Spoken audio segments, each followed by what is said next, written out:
Lah saliyane Maritim Award sing dibeber bengi iki mau nang studio JTV, program Maritim Fest 2026 sing dibeber JTV nang Kenjeran Park Surabaya yo resmi dibuka bengi iki. Pengunjung ngebeki area festival Samudra Rasa sing dadi salah siji kegiatan utama Maritim Fest. Lah kaya apa mlaku acarane, ayo disimak reportane reporter Dewi Imroatin karo kameramen Aga Silasura. Ya derek, saiki aku ono nanggone Ken Park Surabaya. Nang kene saiki lagi digelar Maritim Fest 2026.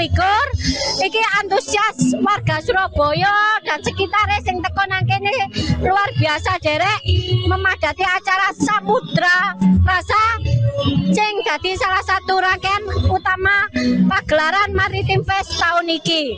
Maritim Fest iki digelar dalam rangka memperingati Hari Nelayan Nasional dan Hari Pelayaran sekaligus ulang tahunnya Surabaya, derek, mbek memperingati bebarengan ambek Hari Kebangkitan Nasional, derek, kayak momen kebangkitan maritim nanggone Jawa Timur.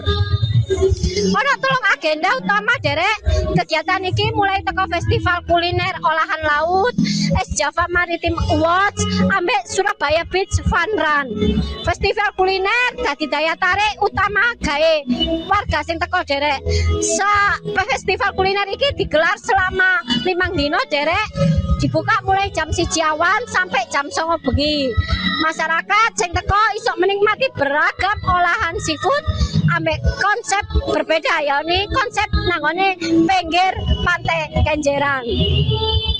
Akeh ono 56 tenan derek sing meramaikan acara iki.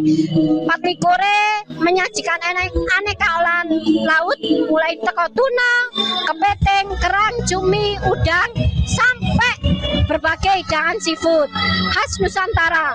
Salah sijine tenan sing menarik perhatian yaitu bandar tuna. Derek, gak cuma seafood derek, pengunjung ya iso menikmati berbagai pilihan kuliner non seafood sing tersedia nanggone area iki derek. Pembukaan Maritim Fest iki mau semakin semarak derek ambek penampilannya pendandut Lalawidi sing goyang panggung hiburan nanggone Maritim Fest 2026. Ya derek, iki wawancaraku ambek salah sijine pengunjung Maritim Fest 2026.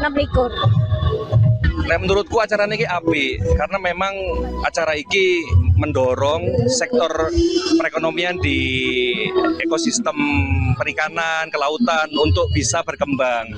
Jadi memang ya seharusnya bisa dilaksanakan setiap tahun karena ini acara yang sangat bagus untuk mendorong perekonomian masyarakat di sektor perikanan dan kelautan seperti nelayan, UMKM seperti itu. Ya derek, Maritim Fest 2026 iki berlangsung sampai dino Minggu ngarep, terbuka gratis gawe kabeh derek. Makanya iku ngajak kabeh keluarga, dulur tonggo teko nang kene Maritim Fest 2026 nikmati pantai dan surga kuliner seafood Kenjeran Park dadi pilihan menarik gawe derek sedoyo. Ya derek, iki mau laporanku nanggone Ken Park Surabaya. Aku Dewi Imroatin ambek juru kamera Aga Silasura ngelaporno.